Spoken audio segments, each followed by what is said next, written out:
Una carga puntual Q mayúscula se localiza en X igual a A y una carga puntual menos Q mayúscula se localiza en X igual a menos A.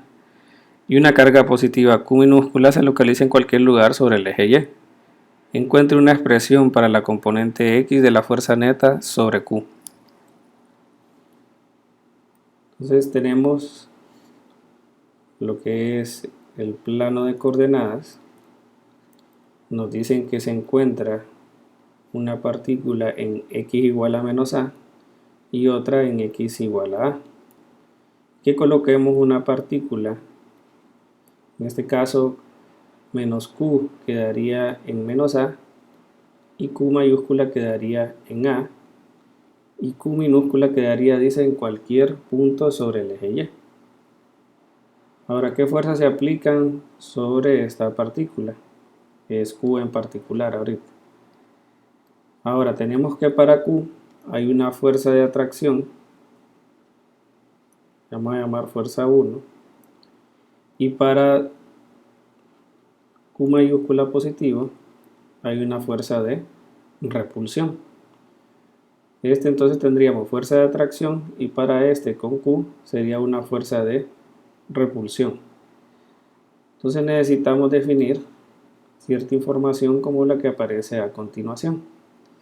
Tenemos entonces la fuerza que es de repulsión, que es debido a la carga Q, y la fuerza de atracción debido a la carga negativo Q. Ahora, si notamos y nos apoyamos de lo que es un diagrama de cuerpo libre, podemos notar de que, según la figura, aparece la siguiente información. Para F1 tenemos que se encuentra en esta dirección y si llamamos a este ángulo θ, tenemos que ese mismo ángulo tendría que estar en esta dirección. Entonces aquí tendríamos el ángulo θ. Podemos ver de que hay simetría, ya que están a la misma distancia del origen y están a la misma altura de lo que es la carga Q. Quiere decir de que este ángulo también es θ y por ángulos alternos internos se encuentra en este caso de esta manera. Entonces, la fuerza de atracción que tenemos como F2 tiene como ángulo también el valor de θ. Podemos hacer sumatoria de fuerzas en X y en y quedaría en este caso F1 quedaría entonces como menos F1 coseno del ángulo, F2 coseno del ángulo, y en este caso me piden que encuentre la fuerza neta debido a la coordenada X. Podemos ver de que en Y, si hacemos algo similar, quedaría F1 seno del ángulo menos F2 seno del ángulo, igual a la fuerza neta para la coordenada Y. Ahora, ¿cuál es la magnitud de lo que son estas dos interacciones entre Q y menos Q mayúscula y Q mayúscula? Sabemos que la fuerza eléctrica se define como la constante electrostática por el producto de las cargas entre la separación al cuadrado. Podemos ver de que en este caso, para cada una de las partículas que tenemos aquí, por lo que es el teorema de Pitágoras, sabemos que hay una distancia A y una altura Y para lo que es este triángulo. Por lo que entonces, por el teorema de Pitágoras, podemos notar de que la distancia o la separación entre esas dos partículas es igual a la raíz cuadrada de la suma de Y cuadrado con A cuadrado. Lo que cambia en este caso es el valor de la dirección. La magnitud es la misma para ambas interacciones, para F1 y F2, pero aquí en nuestra sumatoria de fuerzas ya tenemos las consideraciones de signos. Entonces la magnitud de la fuerza 1 tiene que ser igual a la magnitud de la fuerza 2, y sería igual a la constante electrostática, Q minúscula por Q mayúscula, entre la separación entre esas cargas, que es igual entonces a Y cuadrado más A cuadrado a la 1 medio. Todo esto entonces elevado al cuadrado. Al simplificar esas magnitudes, tenemos entonces la constante electrostática, se cancela el radical y nos queda Y cuadrado más A cuadrado. Esa sería la magnitud de ambas fuerzas, en este caso para F1 y para F2. Ya con esa relación podemos notar de que la expresión que tenemos para la fuerza neta en Y es igual a 0 porque tenemos el mismo ángulo y la misma magnitud. Entonces la fuerza neta en Y es 0. Por lo que solo nos queda como interacción lo que es la fuerza neta en X, que sería igual a menos 2F coseno del ángulo, donde F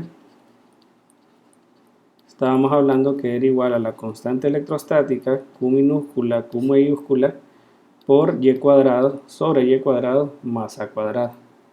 Solo nos falta entonces una expresión para coseno del ángulo. Teníamos en la figura de arriba de que había una distancia y una distancia aquí y un ángulo. En este caso, ¿qué hacía entonces la fuerza que tenemos de repulsión para el caso entonces de A positivo? Ahora la distancia es la que nosotros llamamos como R y la definíamos como la raíz cuadrada de Y cuadrado más A cuadrado. Con relaciones de trigonometría podemos saber entonces el valor de coseno. ¿Cuál sería entonces el valor de coseno del ángulo en esta situación? Entonces tenemos este ángulo. Coseno del ángulo se define como el adyacente entre la hipotenusa.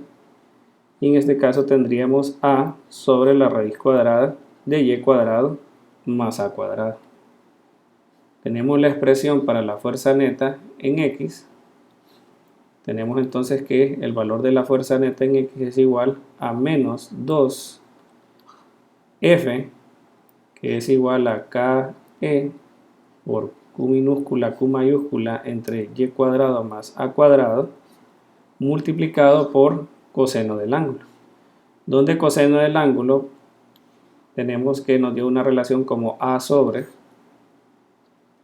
la raíz cuadrada de Y cuadrado más A cuadrado. Simplificando entonces tenemos que la fuerza neta en X sería igual a la constante electrostática Q minúscula, Q mayúscula por A entre X cuadrado más A cuadrado a la 3 medios. Porque estamos sumando la misma base, en este caso que Y cuadrado más A cuadrado. Este tiene exponente 1 y este tiene exponente 1 medio. Ahora, esta expresión lo que nos está diciendo es la dirección, es decir, tanto la dirección como la magnitud. Entonces, en este caso es necesario colocarle lo que es el carácter vectorial. Y si nos enfocamos en lo que es la magnitud de la fuerza neta, nosotros diríamos que sería positivo 2 veces la constante electrostática Q minúscula, Q mayúscula por A dividido entre Y cuadrado más A cuadrado a la 3 medios. En este caso es Y cuadrado. Y ese sería entonces el valor de la fuerza neta en la configuración que nos presentaban en el ejercicio.